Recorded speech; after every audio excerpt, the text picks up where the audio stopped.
Okay, this initial portion was touched upon in some other session, he believes, but then he will take it up in detail. This is Jyotir Brahmana,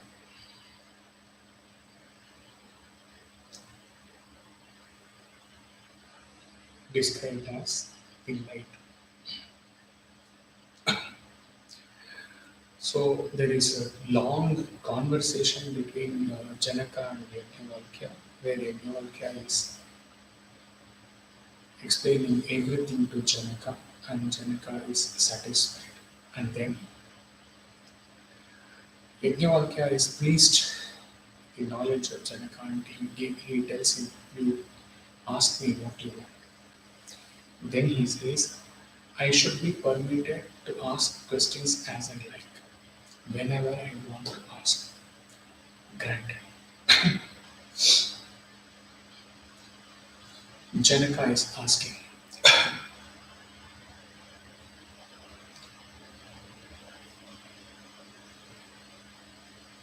Kim Jyotir Ayam Purusha Iti. What is the light which illumines the person? In this human being, what is the light which illumines itself and illumines others? Yajnavalkya is answering, Aditya Jyoti. Well, the simple answer to the question is, sun is the light with which people work in the world. It is due to the light of this that people perform actions in this world. If this light of the sun is not to be there, activity will be impossible. Next question. Astim iti aditye yajnavalkya kim jyotir. When the sun sets, when the light of the sun is not there, what is the light with the help of which people perform? Chandrama evasya jyotir bhavati. It is the moon.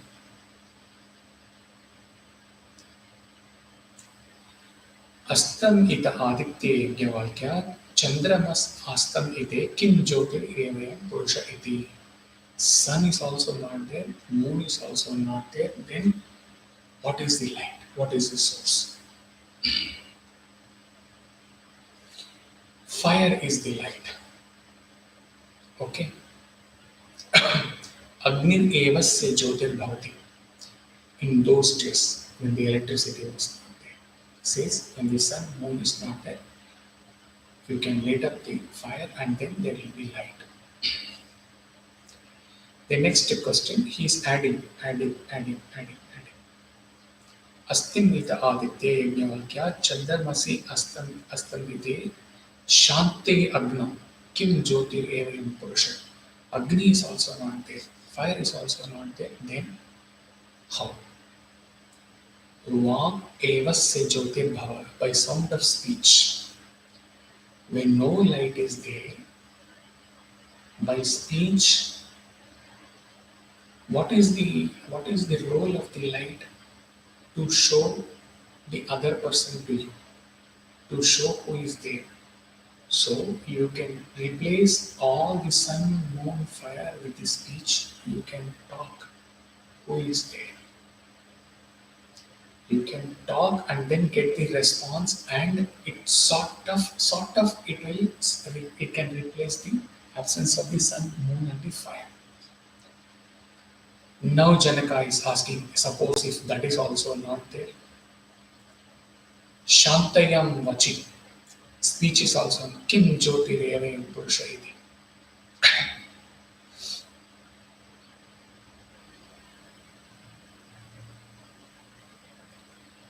Atmaivasya jyotir bhavati.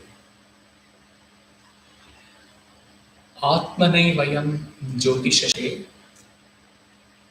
palayate karma karute viplayeti iti. Your own self is the light. There is nothing else afterwards. You guide yourself by yourself. You have a special sense in you. Yourself is your light. Yourself is your knowledge. Yourself is your strength. Yourself is your substance. There is nothing except yourself, and everything else falls. And actually, the state of realization, the state of Jivan Mukti is that you exist only as that light. So you are, what should I say? Regardless, you are unaware or you are independent of the sun, moon, fire, and speech. Let nothing be there. He has gone up to the same extent like creation will be there. Let nothing be there. Still self. Okay.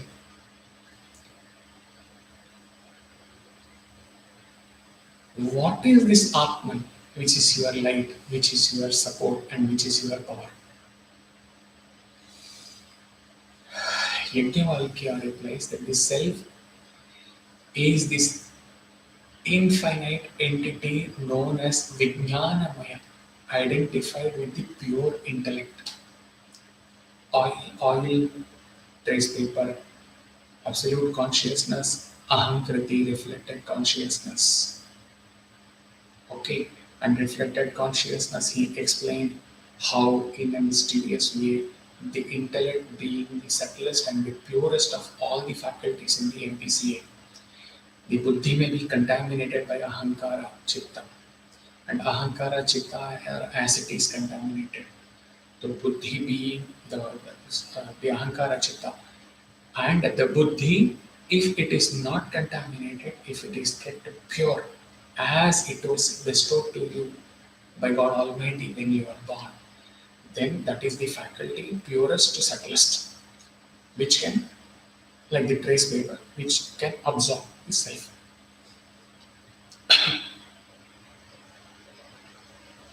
So self resides among and in all sense organs. Evidently, it is different from them. Self of all without all, Rigugita. Evidently, it is different from them. It is the light within the heart. The intellect being transparent and very near to the self. Nearness is not in terms of physical nearness. Nearness is in terms of subtlety. The subtlest. Okay. Like we said, avidya is the subtlest ego in the five kleshas. So in the faculty, in this, so in that way, avidya is very nearest to the self in the sense that if avidya is then ascended, then you are one with vidya, atma vidya. Similarly, intellect is near means intellect is the subtlest, grosser, grossest mind, senses, etc. Come down, come down, come down, come down, come down. Intellect is the nearest in the sense, intellect is the subtlest. Assuming the modifications of the intellect, he moves about. In the Dridrishya Viveka, it started here and seen from the grossest, we say, the objects are the seen and the senses are the seeing from there. From where he is getting? Oh, from the ahankriti, intellect. Intellect to mind, senses, like that. So it says, by assuming the modifications of the intellect, he moves about. This is a very often quoted analogy in Vedanta. He has not dealt with this as much. As a white crystal becomes similar to the color of the flower that is placed near it. You place a red flower near a white crystal and then look through, the crystal will look exactly red. Okay, the crystal assumes the form of this thing. Okay, exactly the all the senses assume the intellect, which has got the reflected consciousness, and then lit up by the intellect, they go so forth, they go on, they shine so forth, and they deal with the creation. However, if the light of the intellect is to be regarded as an essential property of the intellect only, how is it that we seem to be full and complete in every respect in the state of deep sleep when the intellect does not act? How is it possible for us to be refreshed and so happy in a condition where the means that we employ, called the intellect, for purpose of satisfaction, does not operate at all? There is neither body nor mind nor intellect in deep sleep. What is that which we employ in waking state for the purpose of gaining out desired ends?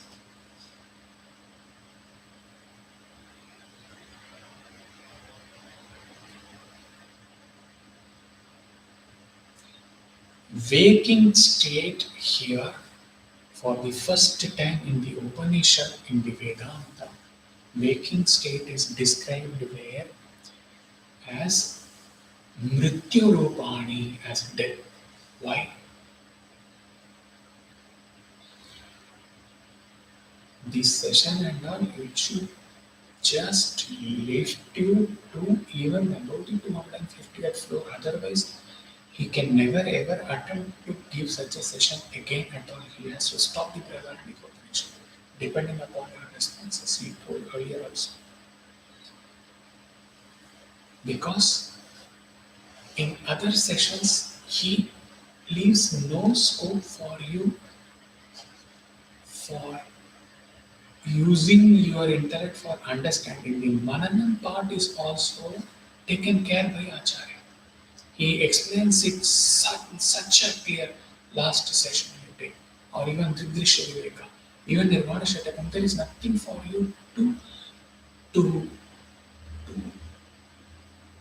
dive into the abstractness of the poor and then come out with the Mananam clarity. Mananam what is given by Acharya, you are left only with Nididhyasana. Here, he is leaving you only with Shara. And it may look either both extreme. It may look either too vague or it may look too simple. Whereas it is not simple. That is the mystery of the Upanishad. Otherwise, why would a Shishya, why would Chinmaya be under Tapovan Maharaj for 10 years? 10 years. You have also been with Acharya for 10 years, but how much time per 24 hours you are given in the 10 years? Imagine Tapovan Maharaj giving 16 hours per day to him and 10 years. That means in terms of your focus on your time availability in the Guru Shishya Parampara, you are talking about 30 years. If you are getting 16 hours per day. Why? What is there to teach? It is more for contemplation. Maybe the Viveka Chudamani, maybe the Upanishad might have been repeated 5 times, 10 times. Till the time Acharya is able to see that climax whisper coming in from the Krishna. I know. I have known that.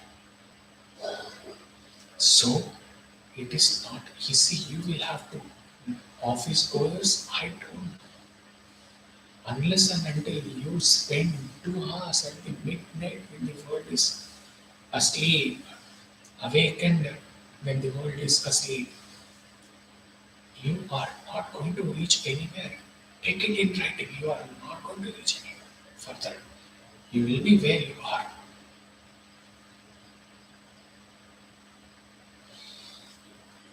Fatigued with all that one sees in the waking world, fed up with all the search that one makes in the waking life, one goes back to the other world as if where the roots of being are to be discovered and contacted. The Upanishad says, Mrityu Rupani, the things that you see in the waking life are forms of death. The senses mistake the object for supports, for sustenance. But the objects are destroyers because in the waking state, the energy you are giving to pursue whatever mundane objective pursuits you are into, they sap your energy. They drain away the strength of your person. Indeed, it is draining the personality of the office goers, draining the energy of the office goers when they return with 10 o'clock. Reality. And make you empty, as it were, of all that you regard as yourself. Unless ultimately you get nothing from this world. In as much as the objects outside draw out the senses of the person, draw out the energy of the person, only prana is left out. If prana is gone, he'll literally die, physically die. Prana is there, but the energy is gone. Sapping the energy, draining out the energy. Okay, and this process continues so much so that ultimately prana goes, that prana comes rebirth. All that is happening, suppose you are from birth onwards you are in deep sleep. You will never die. You may never die, at least for contemplation purpose you can think, maybe I may not die at all. Because my energy is. How come avadhutas or jivan muktas at the age of 80s, 90s, 100? Physically they may be weak, but the energy is shining forth brilliantly because they have transcended that possibility of the waking state in the world, draining out their energy. That is how they are able to be pure and perfect from early morning to midnight. Fresh.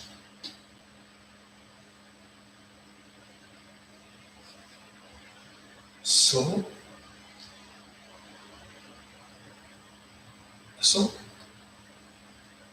this waking state is responsible for the literal ultimate death also, but in the Upanishad in the contemplating mode, this verse says that waking state is death. That is why tired of this waking state, taking out all the energy and leaving him high and dry, the human being rushes to the bed for sleep to get a respite from his death.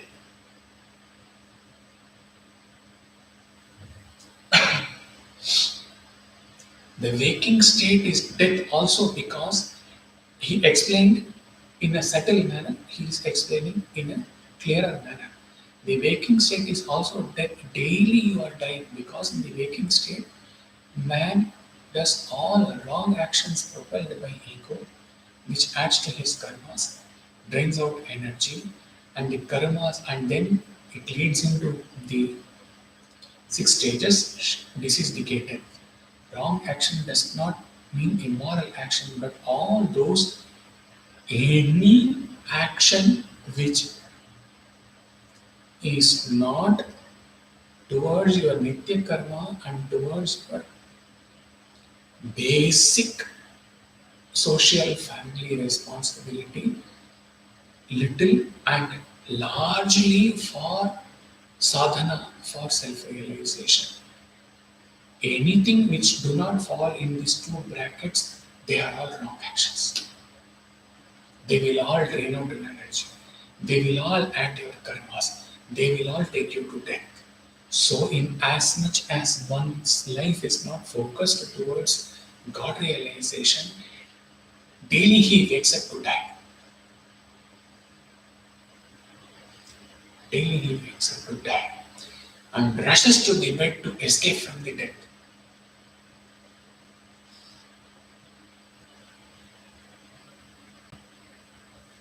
Transcending the world of death, which is waking life, the individual self, with the instrument, which is the mind, he puts rest to the body, the energy being getting drained out. With the mind, he goes to the world of dream and then passes on to the state of deep sleep.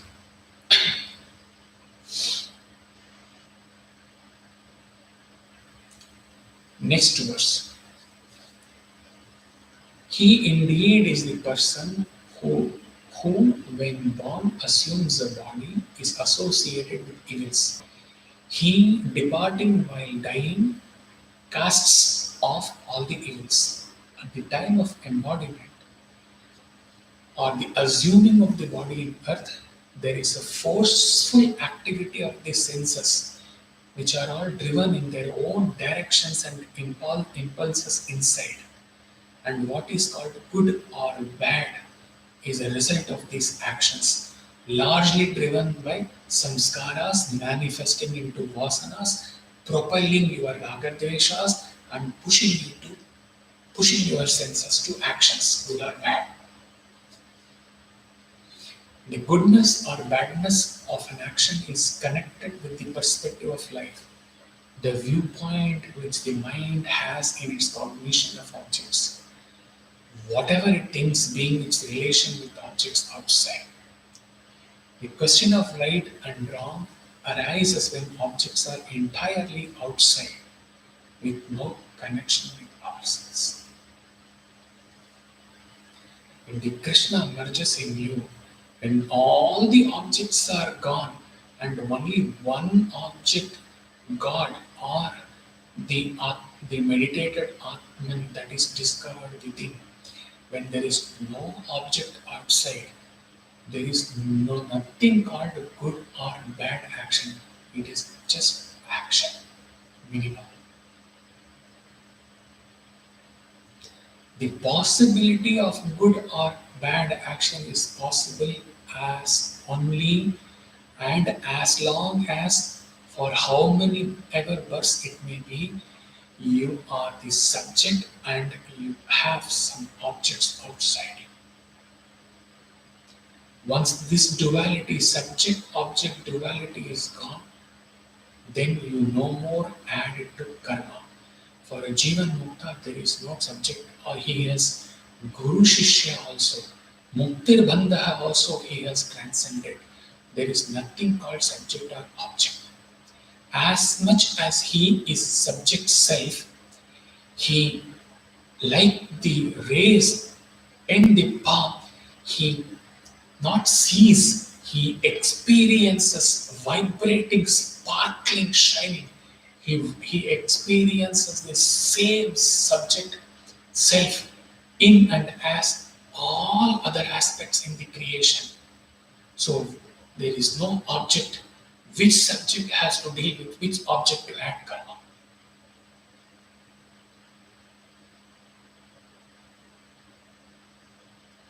The experiencing of all others as self has to be really shining, sparkling, vibrating. Otherwise, it will be halfway. Trying to see with this gross physical senses, physical eyes, Swami and all, will not work out.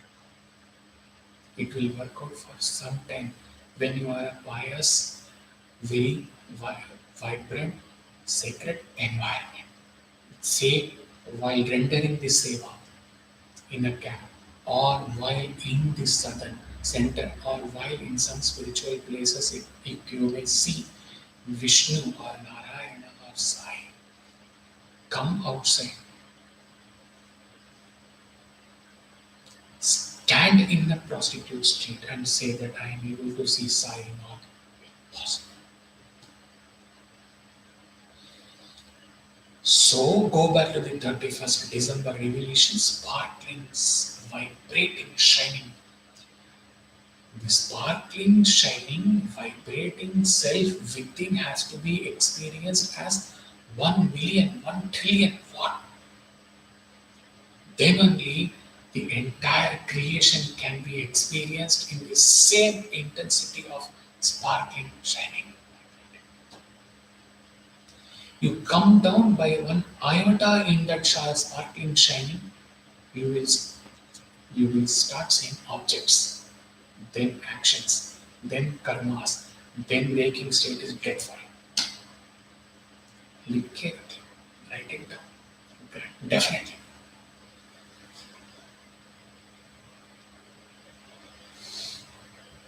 So two abodes. There are two abodes described in this Brihadaranyaka Upanishad, in this Jyotir Brahmana, waking and beginning. Something which is intermediate state between the two is the third, which is the dreamscape. Waking state impressions from form material for the dreamscape. So, except in a dream where Swami or your chosen Lord, uninvited, the God just walks in your dream and communicates something and instructs something, that is pure dream and that is the will of the God. Otherwise, come to think of it, all your dreams are somewhere or the other reflection of your vasanas, reflections of your impressions, reflections of your unfulfilled desire, or maybe even fulfilled desires. Dream, you see only those vasanas getting reflected as some events, something happening in the dream. Maybe childhood impression you may not even remember, or previous birth impression, sanskaras, unfulfilled. If everything was fulfilled in the previous birth, you would not have been born in this birth at all.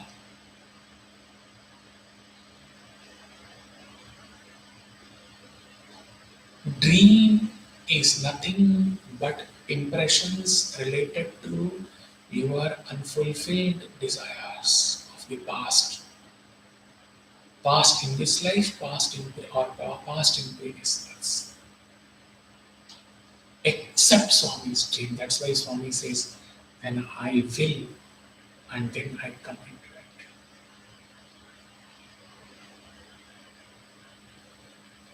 it. Recently he was listening to a talk where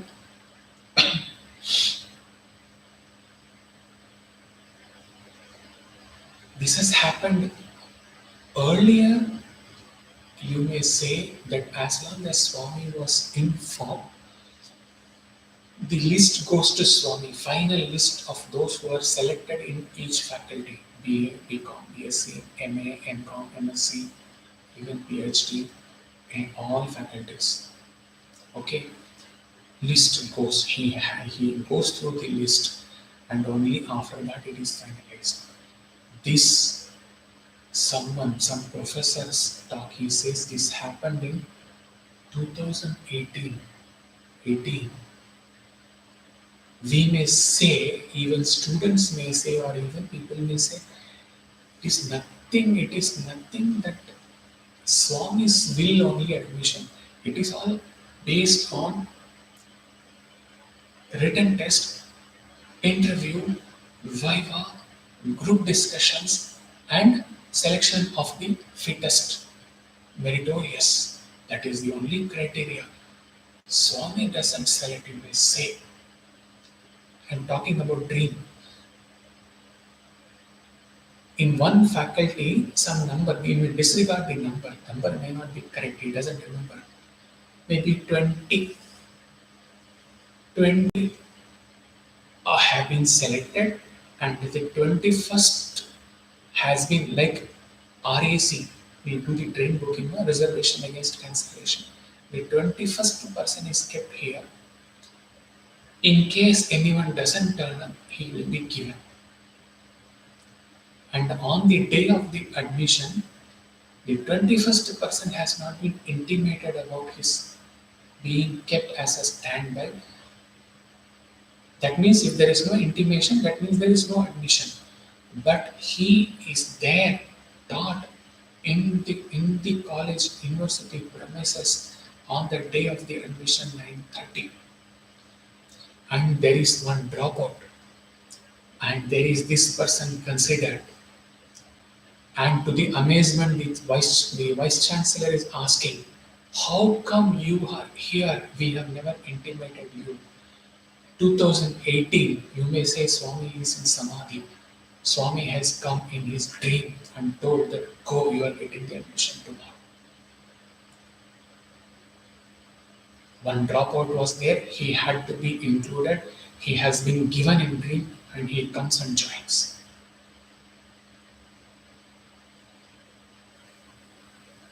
All hairs are raised.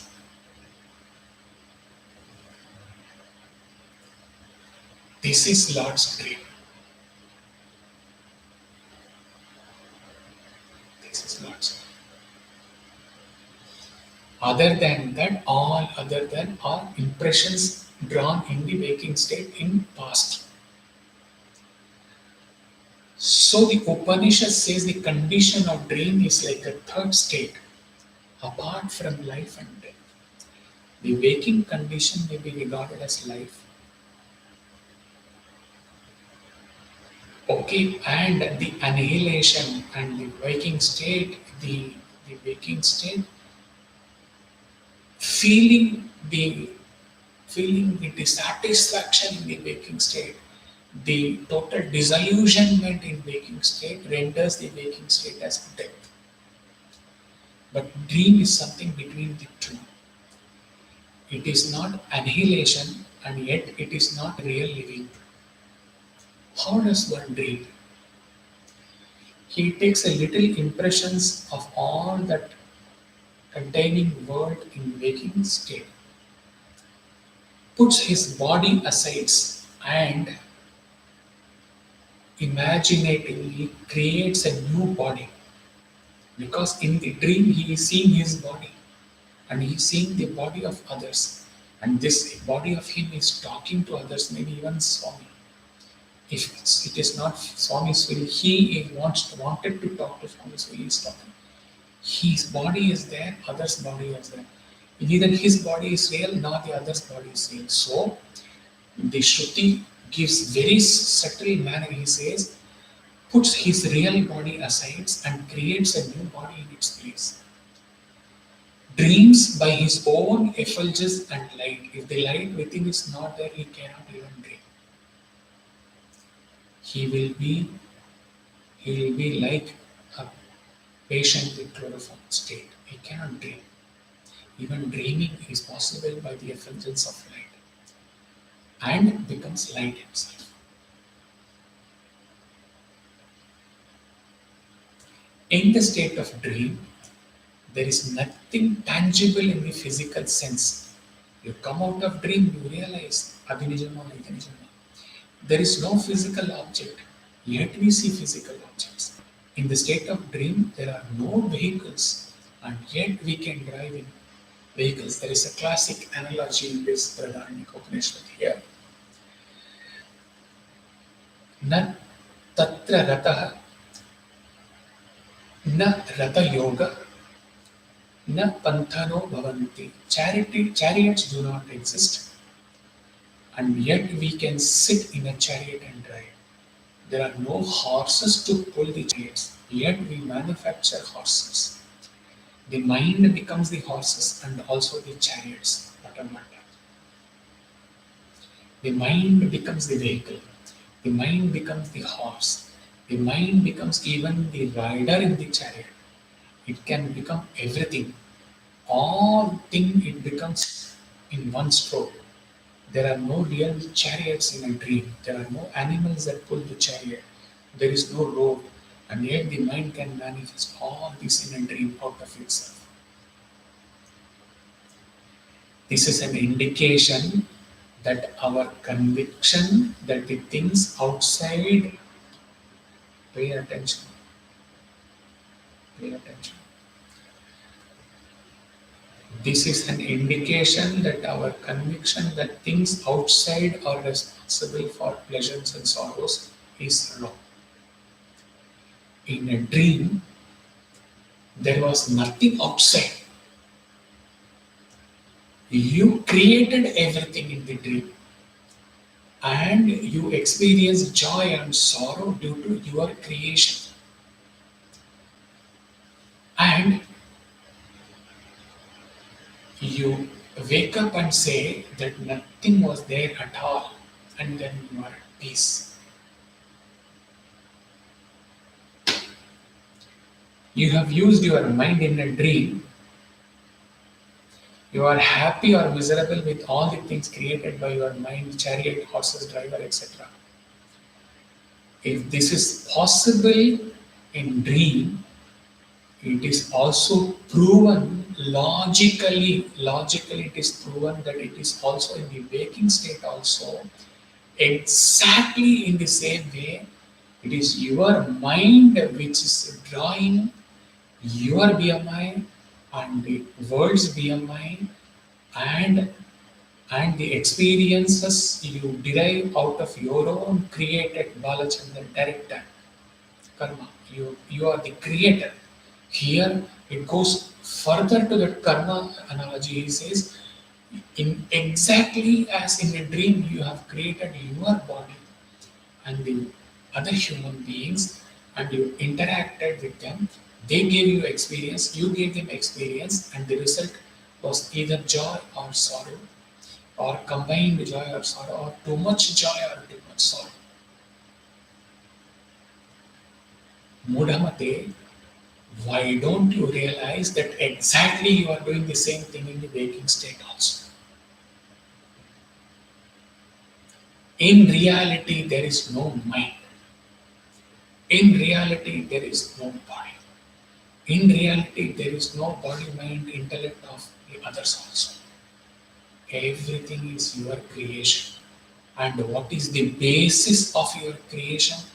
What is the samagri, the material, efficient, instrumental cause for that creation of your body and the other's body? Avidya. Rent asunder avidya, neither your BMI is there nor the world's BMI is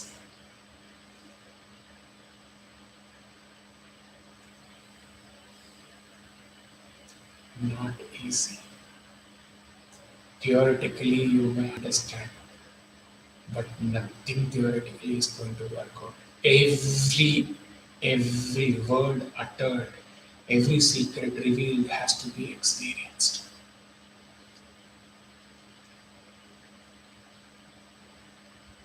So the question is, what is the ground for your assumption that people outside are the causes for your sorrows and your joys? Why blame the world? You have created what he told in one of the posts. First Omkaram, then only Ganesha, then only Guru, then only Devi Bhajan. Don't start Omkaram. You be in that silence after O and the Turiya state. You be there in silence. Neither Omkar is there, nor Ganesha is there. Up to Subramaniam is not there. Up to Shanti is not there. You are already in Shanti. Exactly. You don't have the Omkara here is your imagination of your BMI is the Omkara in the bhajan. And then the Ganesha, Guru, Devi, Sai, Sarvadharma, all Bajrangamali, all Rama, all your husband, wife, children, your colleagues, your boss, your subordinate, all these are your creations. First, don't create your body. Where creation is coming. Go back to Krishnananda's declaration. existing as absolute, he graces that same absolute to the creation. So there is no plurality.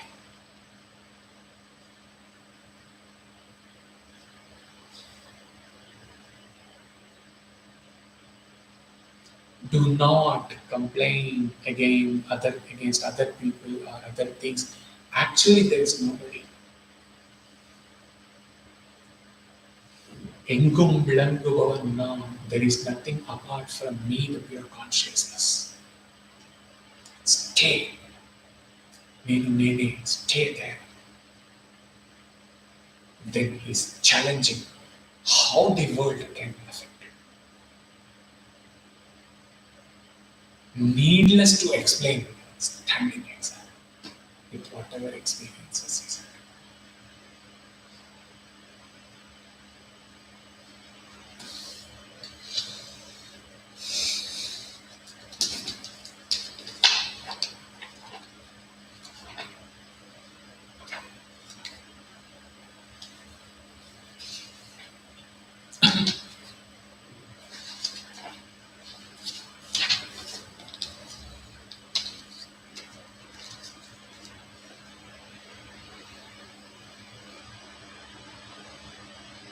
There are these verses regarding this. Tadihite shloka bhavanti. Having made the physical body insensible in dream, he cognizes the dormant experiences in the subconscious mind while he himself does not sleep. Then that radiant person who moves alone again and again comes to this waking state again. Because he has not slept. Here sleeping is awakening to consciousness. Since he has not slept, he has not slept to the world of material pursuits and awakened to the spirit. Sleeping to the matter and awakening to the spirit. Since that has not happened once for all, he invariably and helplessly he has to come back from the dream to the waking state. And what is the waking state described by Acharya? Death.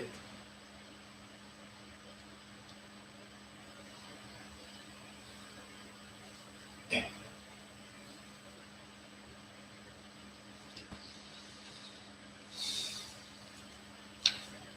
While protecting the inferior nest of the body by the vital force, the immortal roams outside the nest.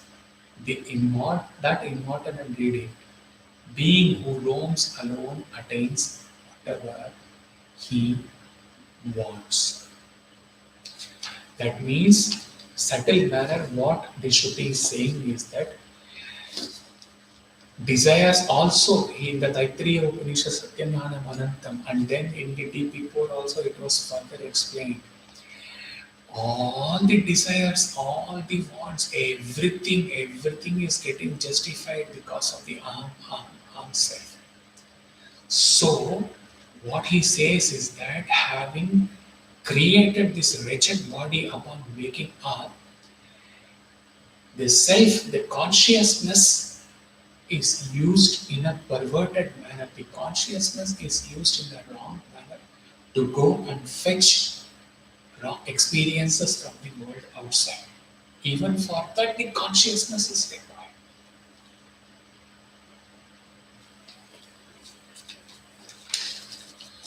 The God, while attaining to high and low states in the dream, assumes manifold forms.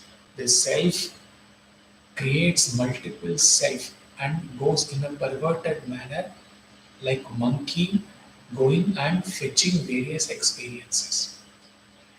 It is sometimes seen as if enjoying with women, sometimes laughing and even beholding fearful things. What a shame.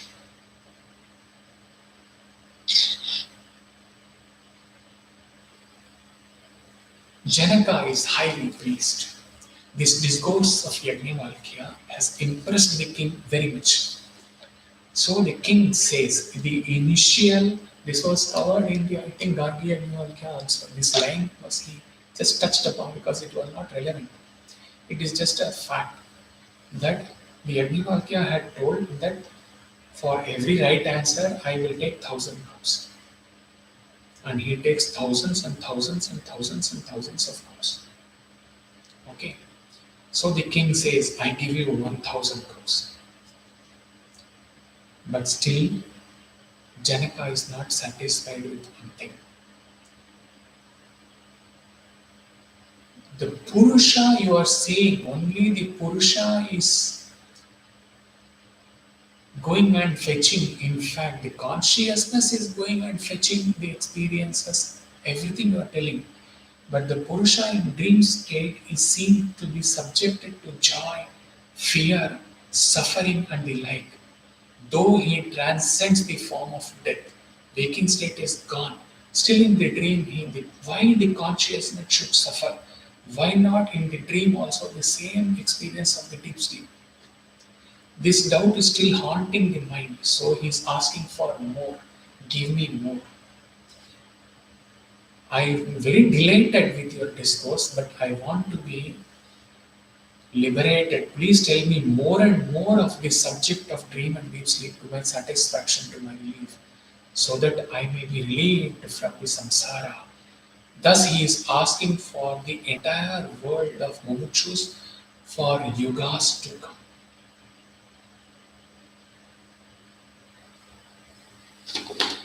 The Yajnavalkya takes for another 1,000 cows.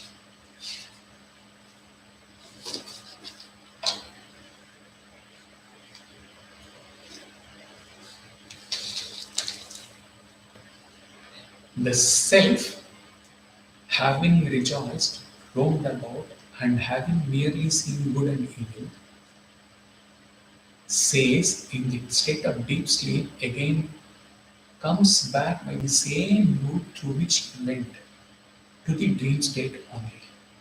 He remains unattached by whatever he visualizes in the dream there because the self is unattached. So it is indeed, O Yajnavalkya, I give 1,000 cows to your venerable self. Do tell me that which is higher than this about liberation.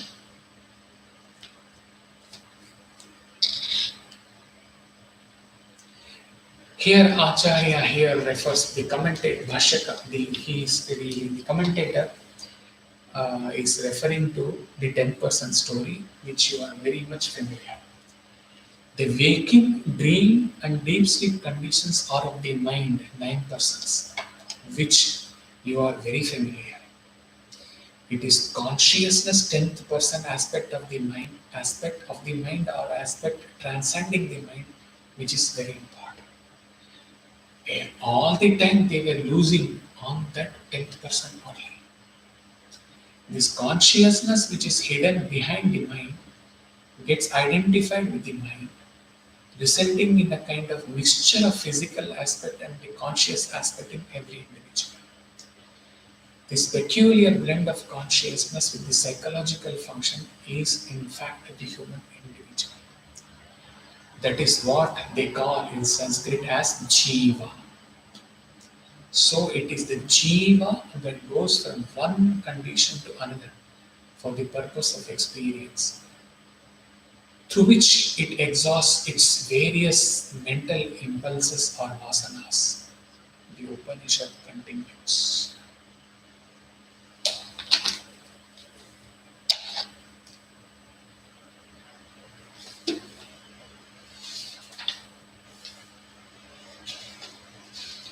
Yajnavalkya continues. That self, verily having rejoiced. Okay, this is finished. Now we are coming to uh,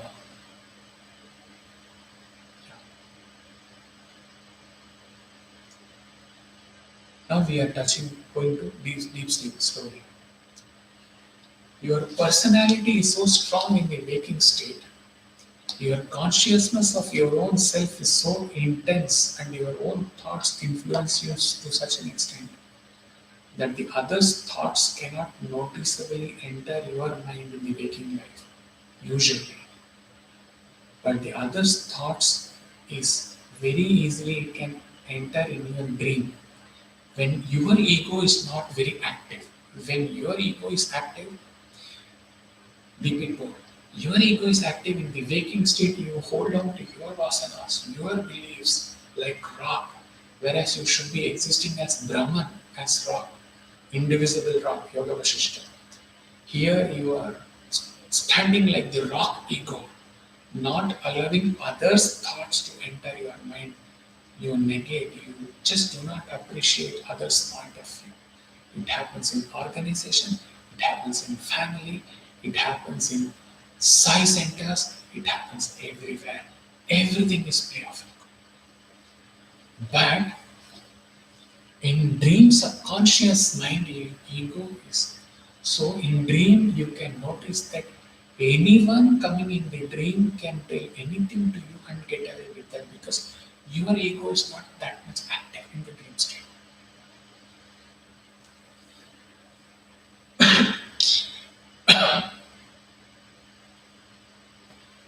Okay. It is said that one strong prarabdha karmas, which would cause great pain if worked out normally in waking life, can be mellowed down and worked out in one's dream also by the grace of God and the blessings of the Guru, so that only minor suffering is caused only in dream. The suffering to which one may have to pass in waking due to one's prarabdha may likely be experienced in much milder form in the dream condition and thus be wiped out because of the strength of our sadhana, the blessings of the Guru, the grace of the God. So there can be various causes behind the dreams. Very, very, very subtle way it has been put. By the blessings of the Guru, by the grace of the God, with the sadhana chatushtaya sampatti, you take up your sadhana and you go very rigorously, very with conviction. With conviction, you take up spiritual sadhana. What happens as compared to another jiva at a grosser level with gross ego? How much his prarabdha karma will affect him because he is seeing all the pain at a grosser level without knowing the secret that he is in fact the reason for all that he is having now as experience, the red arrows and some white arrows. As compared to that, here takes a person who is bestowed with sadhana chatushtaya sampatti, wealth and the blessings of the Guru and the grace of the God. Okay. Maybe his prarabdha karma may in the previous births may fetch him more red arrows, more worst experiences. But what we said earlier, the ego is gross in the waking state and it is subdued in the dream state. From there you take off. The ego-filled man's subdued state of ego in the dream state is equivalent to the ego of a sincere sadhaka in the waking state itself. You may have to write down these lines, you are not going to understand anything otherwise. So you can imagine his ego will be further mellowed down, further at the very, very low level in the dream state.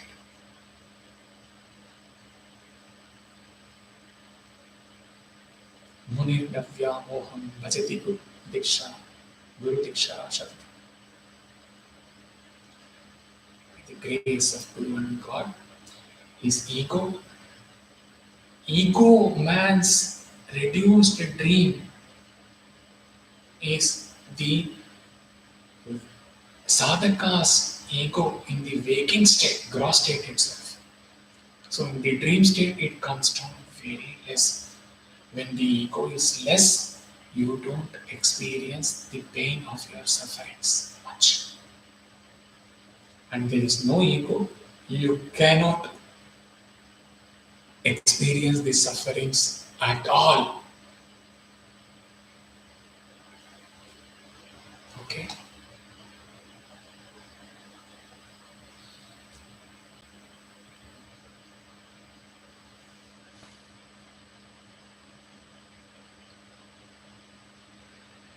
The Upanishad takes us to deep sleep. What happens there? In the Upanishads, there is often a description of sleep comparable with the state of liberation or moksha itself. In many ways, deep sleep is almost as equal to the experience of liberated state. There is similarity between the state of freedom in the state of sleep and moksha. The similarity is that all the impulse for objectivity is gone completely in both conditions. In both deep sleep and liberated state, there is no object outside. Any object outside you can be a perceiver, feeler, thinker of anything outside you. Okay, OET, objects, emotions. The perceiver perceives the objects. The feeler feels the emotions. The thinker thinks about the thoughts. Okay, for all these things, what is required? For a perceiver, body is required. For a feeler, mind is required. For a thinker, intellect is required. BMI is absent in deep sleep. So, in as much that the BMI is not active, there is no subject-object duality in the deep sleep. To that extent, it is the same state as the realized state. To that extent, there is total withdrawal of mind, so that there is a feeling of homogeneity in one's experience. The heterogeneity or the diversity that one feels in the waking life, which is death, is wiped out due to the uniformity of the feeling and experience in sleep, or you can say the uniformity of no feeling or no experience in the deep sleep.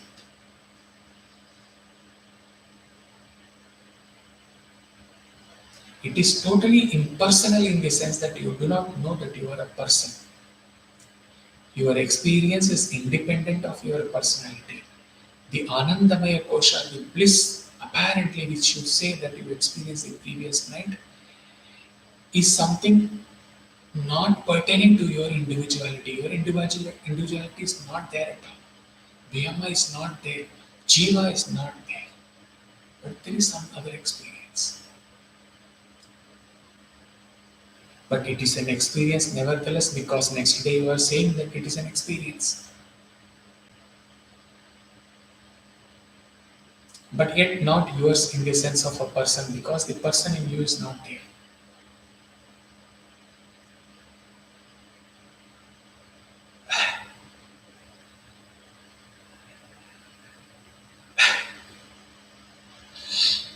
The personality is withdrawn and merges in the absolute, as rivers go into the ocean, where their personality gets merged into the oceanic expanse.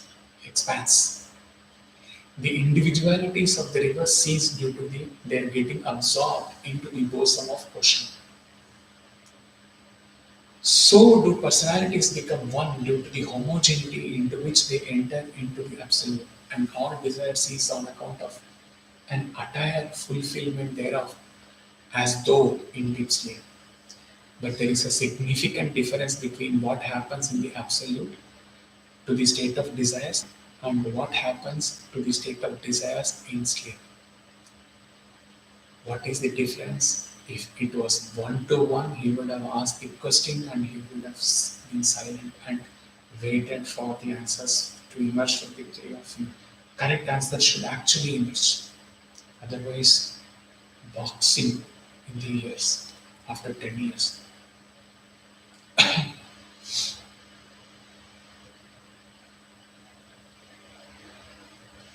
The consciousness of the absence of desires is the condition of the absolute. There is a great difference. The presence of a thing is not known, and therefore you are not feeling the pain of its adverse impact with you. That means what it says is that what answer he would have expected from you is that in the absolute state there is total annihilation, total zero, total absence of desires. In the state of deep sleep, there is a temporary experience as though of absence of desires. But it is not total annihilation of desires. Next day, you wake up to death, waking state. All the desires come along with you, not one after the other. Your personality in the waking state as Jiva is totally born all together with all the vasanas. Comes 7 o'clock with a sip of the coffee and newspaper reading. Your entire personality with entire desires, with entire ego, with the entire vasanas, they are lit up full 100% full. Your thoughts about the neighbors, about the family members, about the office, people whom you do not like, about this relative who caused you some bad experience last week, this, all of them. And there you arise to what? You arise to death.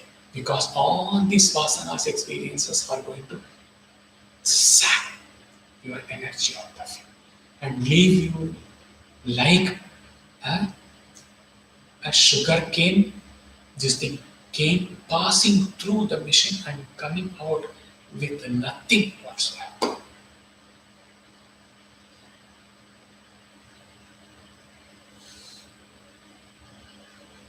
And that is why there is no fear in realized state. Because there is total absence of desires, total annihilation of ego.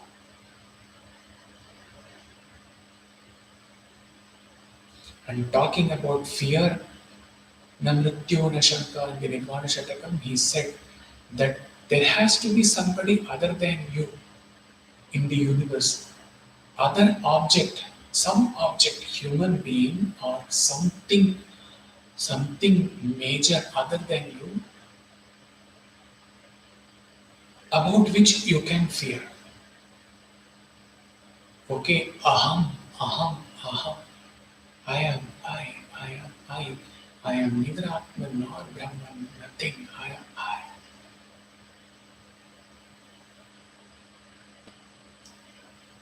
Only when I am there. Like when the Robinson Crusoe, might have been in an island. There was no need for him to wear anything. There is nobody to see. Exactly when you are alone, Kaivalya, to yourself, there is no need for you to wear an attire of fear. Because there is no one outside you to cause you fear. So there is no attire, no dressing of fear. What a beautiful, ultimate state.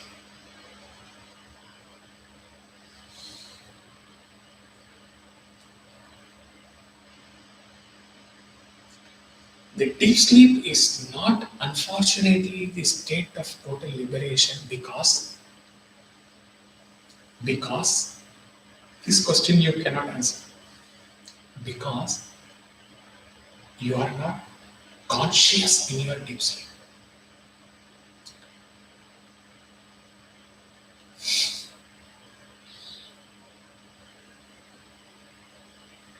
Consciousness plus B plus M plus I plus V vasanas is equal to Jiva. Consciousness minus B minus M minus I minus V is consciousness. There is no other equation for that. Suppose in the deep sleep you were conscious. Of course, B is not there, M is not there. All other equation, arithmetical equation is fulfilled. B is not there, M is not there, I is not there, vasanas is not there.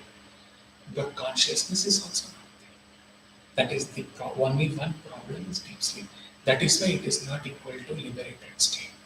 Whereas in the light without the quality of light, Ramakrishna Paramahamsa, in your awakened state of pure consciousness, realized moksha, you are fully awakened, fully, your consciousness is self-illumined, Swayam Prakasha. Your consciousness is illumined to the infinite, what's infinite proportion, which is indescribable. We started in the Moksha Gita that it is indescribable, the nature of Brahman. Indescribable glory, in indescribable shining. But yet, B is not there, M is not there, I is not there. At microcosm of yourself, at the macrocosm of the entire creation. Only I am I. All other things are getting fulfilled in the deep sleep. B is not there, M is not there, I is not there, V is not there, nothing is there. Macrocosm is not there, nothing is there. But I is also not there. Consciousness is also there.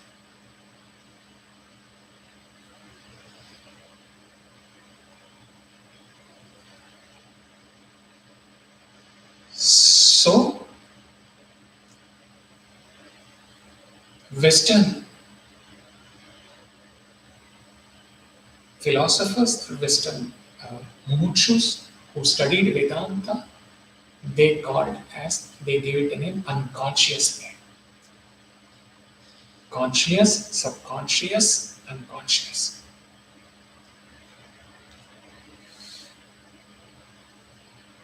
In the state of liberation, Satyamana Manantam Brahman, all desires are fulfilled at once. You have no desires left afterwards because of the fact that there was only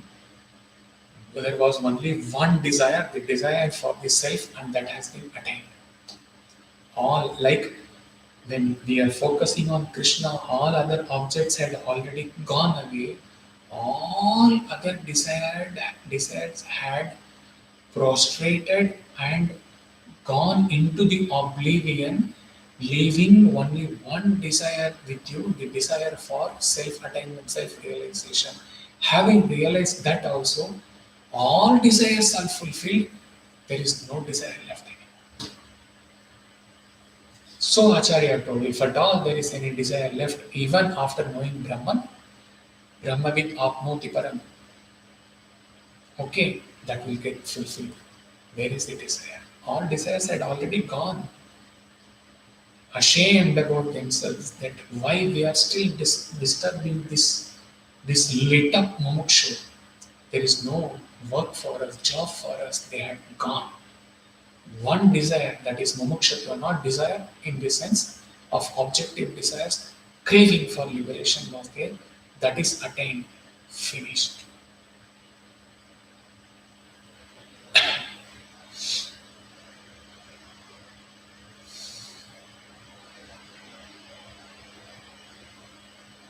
In the context of conversation between Yajnavalkya and Maitreyi, this session was also given to you, and your jaws were opened. You could not understand what Acharya was telling.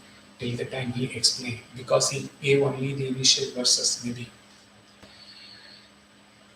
When there is a transcendence of personality, there is no, we said all now that only consciousness is there.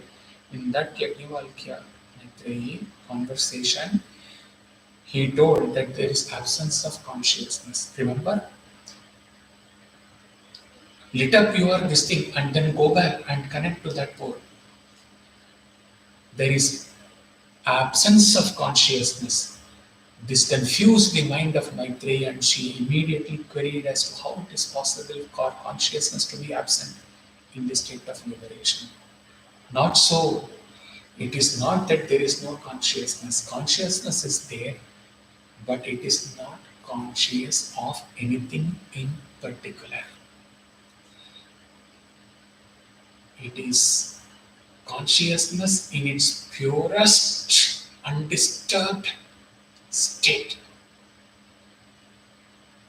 So, at the worldly level, you cannot feel that consciousness. So, the Shrutis declare that there is absence of consciousness in the state of liberation, because in the state of liberation, the consciousness cannot go and mate or join with other faculties of the BMI to say that I am conscious.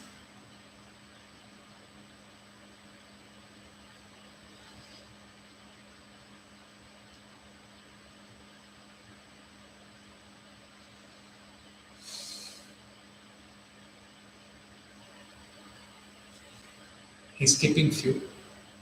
Yajnavalkya speaks to King Janaka, my dear friend, if there is something outside you, you can see that. If there is something outside you, you can taste it. If there is something outside you, you can hear it. If there is something outside you, you can speak to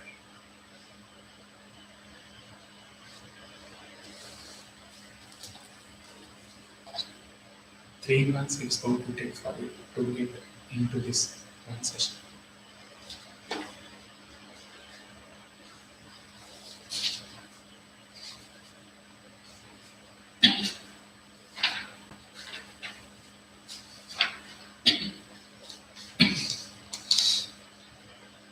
In deep sleep, the non-dual consciousness of the seer becomes one like homogeneous mass of water. This state is the state of Brahman. O king, it is said, Yajnavalkya instructed him thus. This state is the supreme attainment of this person as a jiva. Till the time you become mukta, the deep sleep, continuous enjoyment of the deep sleep, night in and night out. This is the ultimate fulfillment. No dreams. Every day, sleep. You lie on the bed, sleep like a log. This is the highest attainment for a jiva.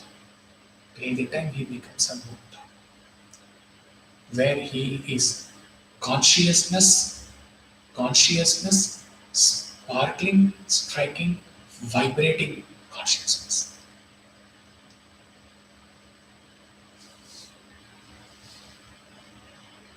Jiva in the state of profound sleep, being fully embraced by the self, is freed of all limiting agents and becomes infinite, homogeneous and one without a second, like the ocean, and attains its natural state of non-dual consciousness by losing its individuality.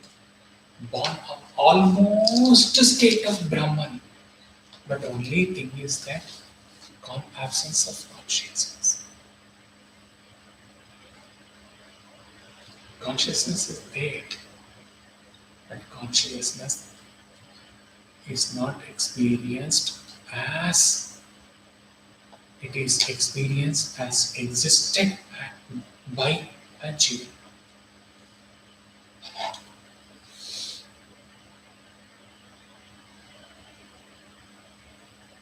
Yajnavalkya teaches to King Janaka, please listen to me.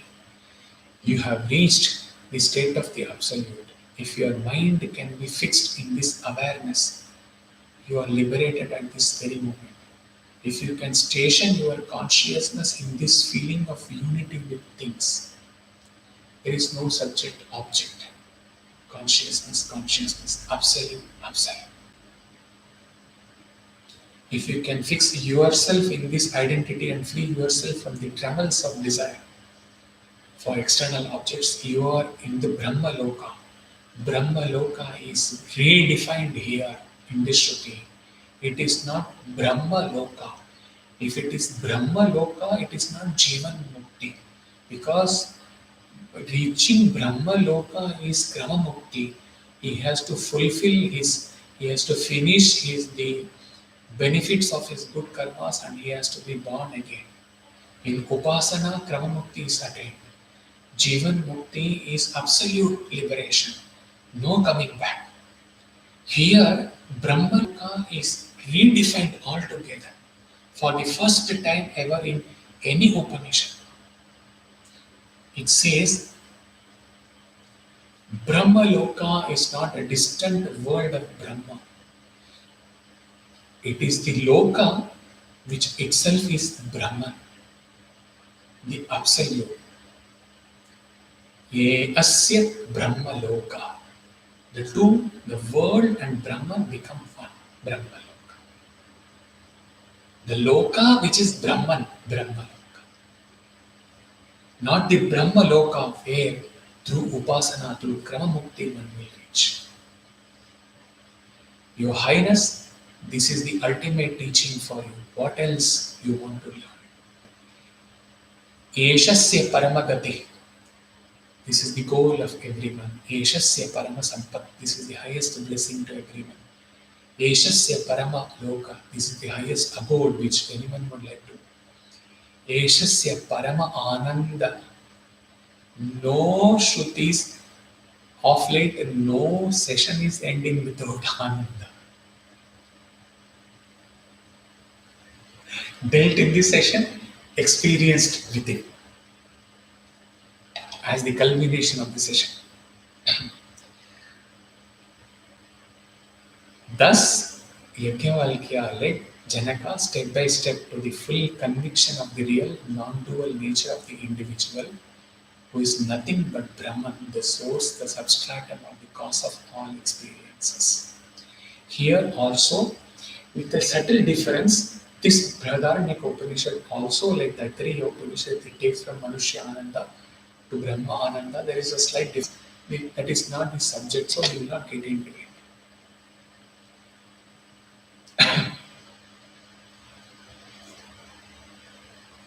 But there is a warning, there is an alert at the end.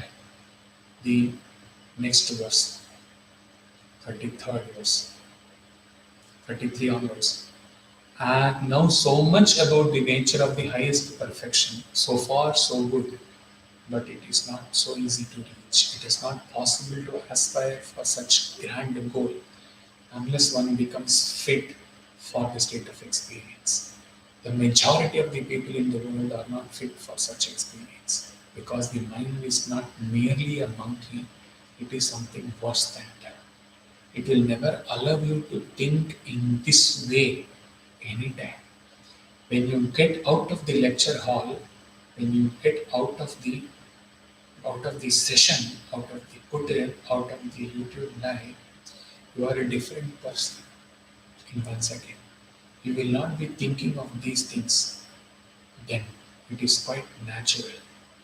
But it is a sad fact that a person cannot be continuously thinking one thought, even for a few seconds, on account of various types of harassments for which the mind is getting subjected.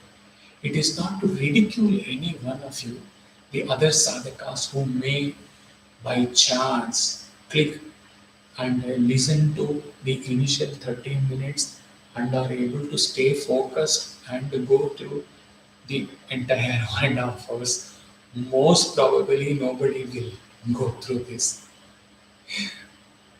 At the end of 30 minutes, it is going to be Greek and Latin for the English speaking sadhakas. So they are going to lead it. By chance, if you are going to see to it, we ourselves have to question ourselves that why is it taking for us, few of us, even 3, 4, One sadhaka is excused because that sadhaka has confessed to Acharya that I need lot of time to, not that I am not running away from this session, but I am continuously contemplating on this session. Guruji, I need time. Excused. As long as one is in continuous contemplation. But can all other sadhakas who end up giving the response ultimately in 10 days time or 15 days time or 7 days time, whatever, can they say that once the session ends, they are continuously contemplating on the session without a break? He is no one to judge any one of you.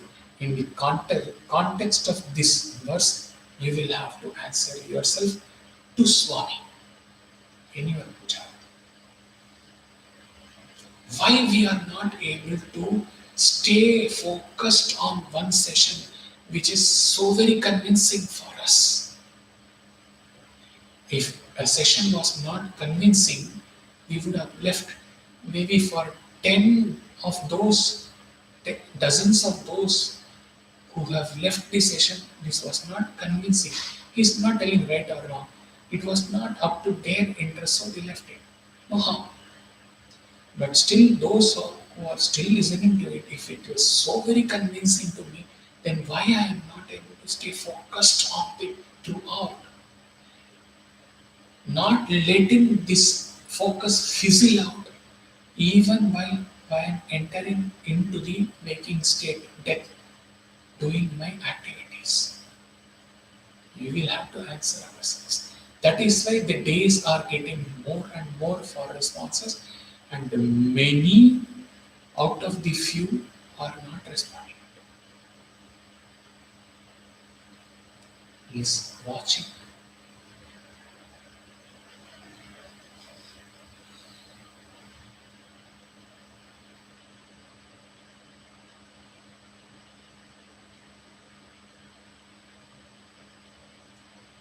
Last two verses explain about the self at death and the self at rebirth.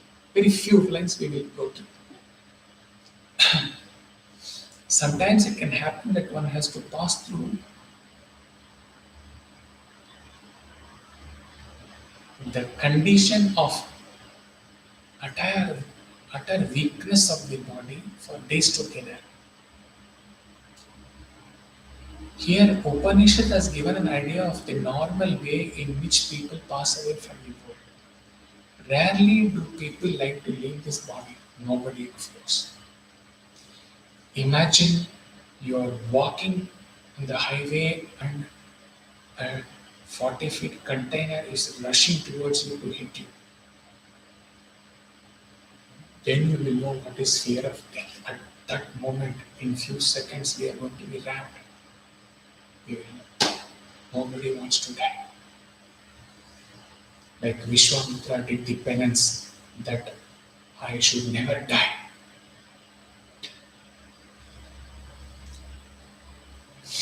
Okay. Like that, if given a chance, we would never want to die.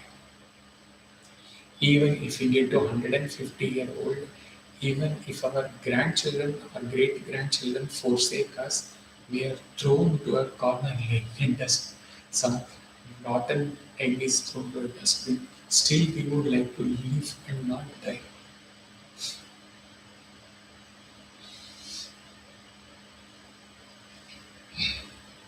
If someone were to say, you have to die just now, one would not have easily prepared for it. Whatever we once experienced that is going to be in the future, even if it is to be better, one cannot imagine it. There is a natural clinging to the body and a feeling for its present life, due to which there is a reluctance to depart from this body. But because of the pull from the other world, there is a tension, pull and tension. Scientific words, expressions are being used. Pull, tension. A tension one feels at that time, you do not want to go, but you are forced to go. Just as a bullock cart which is heavily loaded with material, almost beyond its capacity, dragged by two powerful pulls, creaks and groans because it is heavily loaded and moves slowly and reluctantly because of the weight. Somewhat in a similar manner, this individual about to expire moves out of the body reluctantly like a heavily laden cart, pulled by forces which belong to the other world, which creaks and groans, caused by the weight of attachment that he still has to the world. That weight does not allow him to go freely, he goes with a lot of pain. Tears are there when one dies. Who smiles then while dying? Except for the Jivan Muktas or the Vidya Muktas or the Muktas. Who dies in smile? Incarnation should not be brought into comparison at all. Avatars should be or above. So the creak and ground happens, the to the heavily laden weight is heavily loaded attachment. This attachment is what pulling him to the samsara. The bullock carts are driving him to the death. Okay, and he was very attracted to the shape in his youthful days, where it was like जिन- जिंदगी और मौत के कश्मकश में कटी यूं जिंदगी मेरी गम में जीने न दिया शौक में मरने न दिया. The pains did not allow me to live. The attachment shock did not allow me to die. And drawn torn between the two ends of this pain and attachment, in this kashmakash, in this tussle, goes my life. But when the pranas are withdrawn, the last connection that obtains between the subtle body and the physical prana is the last to leave, and with that goes the subtle body. And with it goes your all karma balances. And herein lies the gross body. At the time of the separation of the pranas from the physical body, there is inordinate breathing. All this was explained in the Drivyasya Viveka when the water in the vessel is drying and it is reaching. You are suffocated, you are not able to breathe. Okay, the water is drying, your senses, or your nerves, your cells are dying or coming to death almost in totality, and your mind is not active, your intellect is not active, you are numb, you are not able to sense, see, and know your own grandchild when the child is coming and tapping you and then loving you. Your mind, intellect has gone, everything has gone. Last layer is prana. The vessel is totally dry. There is no more intellect left in the vessel to absorb the pure consciousness. So the pure consciousness everywhere, inside, outside. Swami says, I'm inside, inside you, outside you, right to your right, to the left, to the above, below. But lo and behold, sadly, the intellect, the subtle body is not there. So the consciousness is not able to get radiated in the gross body. The gross body does. And then again, the entry to a new body is also a great mystery. It is a gradual condensation of the material forces into solidified matter in the way which is necessary for the fulfillment of the desires present in the subtle body. The subtle body comes. How it comes and all, he is not going to explain again and again. He has explained already. The subtle body comes, and the subtle body through a process gets a new body, gross body, to which the subtle body gets attached. There is a condensation of the material forces into solidified manner in which the subtle body gets a new body, and it immediately attaches. It was searching like a lover was searching for the beloved. The subtle body was searching in the astral world. The subtle body comes and attaches with the new body, physical body, for the fulfillment of unfulfilled desires, for the purpose of the manifestation of the sanskaras and vasanas. And at that time, the pranas which were withdrawn from the previous body are once again released into action. Just as a king leaves this palace and goes out on a journey, the news, this is about the departure. News about his departure is conveyed to various parts of the country, and the officials everywhere get ready to receive him with all the necessities such as boarding, lodging, security, and various other needs. The king in that particular place towards which he is moving likewise, the particular realm of beings, the announcement of his king going to other places, the death, and the announcement, the preparedness of all other samagri, all other things for welcoming the king is the condensation and the solidification, the coming together of this all subtle body with the gross body, and the re-release of the prana is the welcoming of the king again. The king is coming, we have to make ready several amenities for his stay. The officials confer among themselves and prepare the things. The official minister subtle body, another minister gross body, the another sub minister, another deputy minister or chief minister, the prana, all are coming together to receive the king, receive the new born. The forces of the nature begin to act in respect of the soul, which is to materialize itself in new form in that particular realm where it is going to take birth. We are coming to an end. Nowhere in any Upanishad has the light of self and how the light of the self behaves or exists or not exists in the three states of consciousness. What happens to this light at the time of death? What happens to this light at the time of rebirth? Nowhere in any other Upanishad. Through Yajnavalkya, it has been given in such a Sulabharama, Dullabharama, in such a clear, yet in such a subtle manner.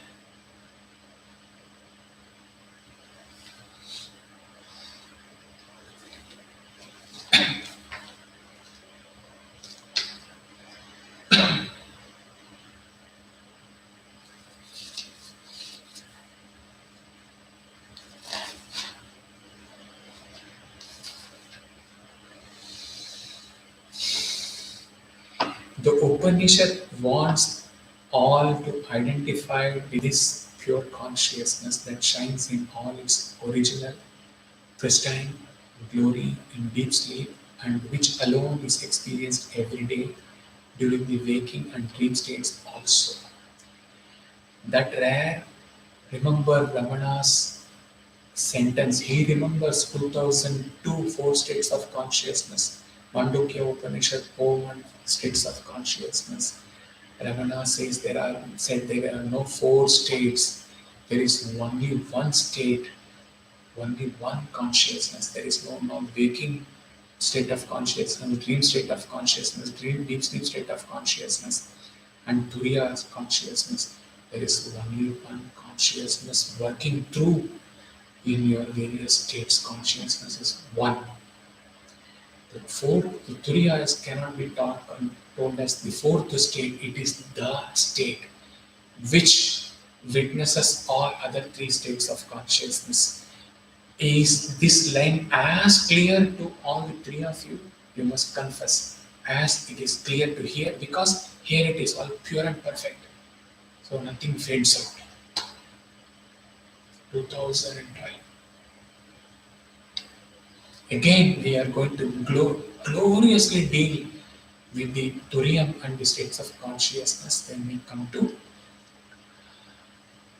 Satchit Sukham Turiyam in the Prathasmarami, Adi Shankara's Stotra, which may be taken somewhere. Don't know when he will take. Moksha Gita is also there. Somewhere it will come.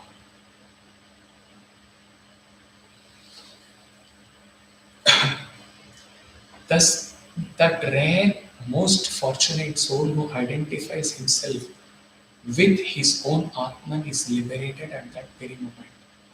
Even here in this world, while remaining in this body, this is Brahma Loka, the world of Brahman or Atma Loka, not Brahma Loka, where one reaches after Kramamukti.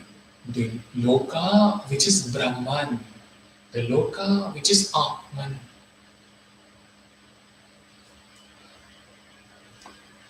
One's own natural world, homecoming.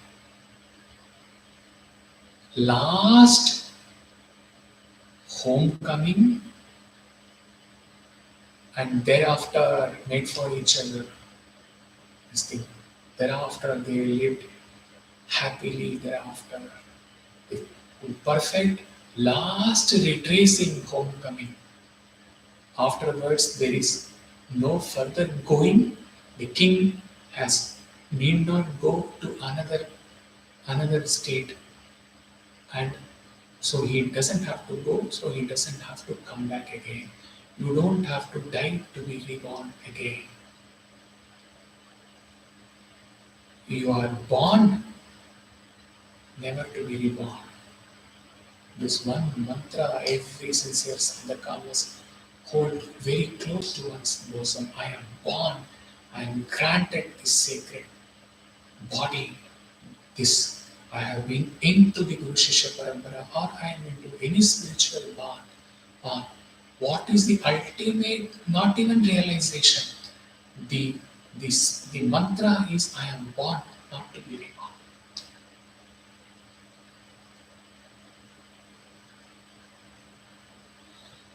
This is the pinnacle of happiness which is termed as Ananda, the bliss. This is bliss is going to be dealt in the Prathasmarami. What is this bliss? Satchit Sukham Paramahamsa Gatim Turiyam. This is the bliss. Bliss there as a standalone has no relevance. This is the bliss of the Satchit. This is the culmination of the Satchit Sukham Parama, who Paramahamsas experience this bliss as Turiya.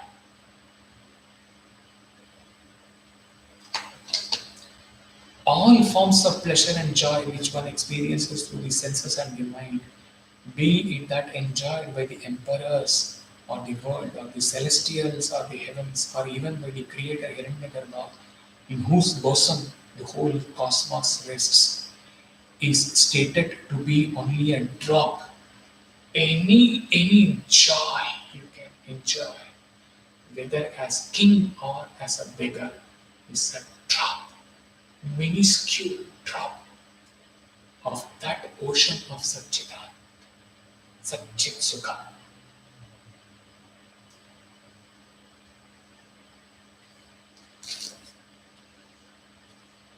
Salutations to the sage. Shivananda Maharaj. Beautiful commentary on Prathasmarami. From where he got this from Saita Hospital.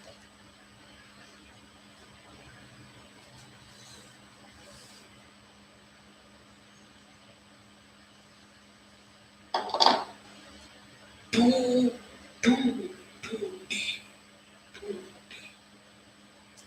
And if you cannot go to this much deep, even meals should have no relevance, even sleep should have no relevance, even any other thing should have no relevance to you till the time you are able to drink, digest, and walk this session.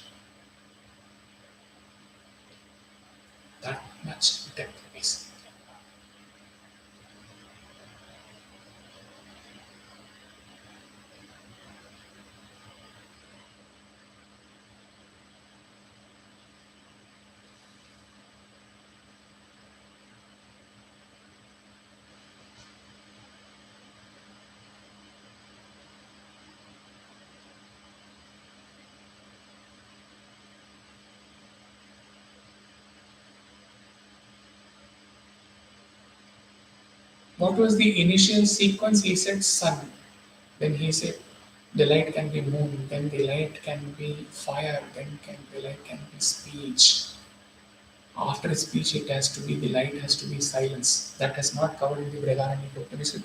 It is just coming now at this point of second from here from the source. How? Because you say the speech can take up the function of light because through speech you can beckon others to yourself. You can call, hey, who is it? Hey, so and so, calling your spouse's name. So and so, who are you there? I'm not able to see. Tell me where you are. I can sense, I can hear, and then I can know the direction where you are. Suppose nobody is there in the world. At that Kaivalya, aloneness of self, nobody is there. Only you are there. Nothing is there. Consciousness without being, without and without I, without me.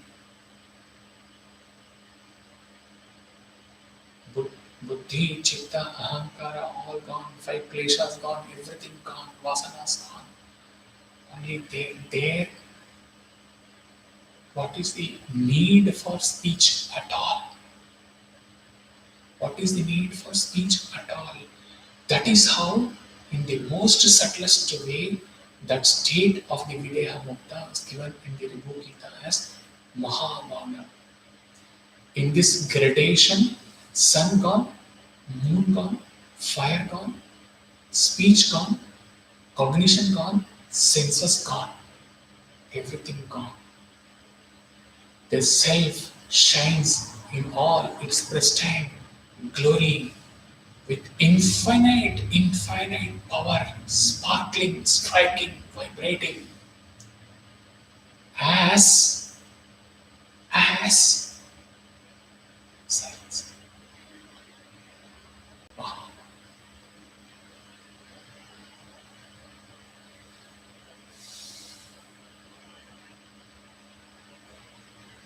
Blessings. Immense love. He's not sending the love to you. He's telling immense love. Feel, come feel. Here is the love, and here all of you are there already. There is no duality. You feel yourself here and feel that love.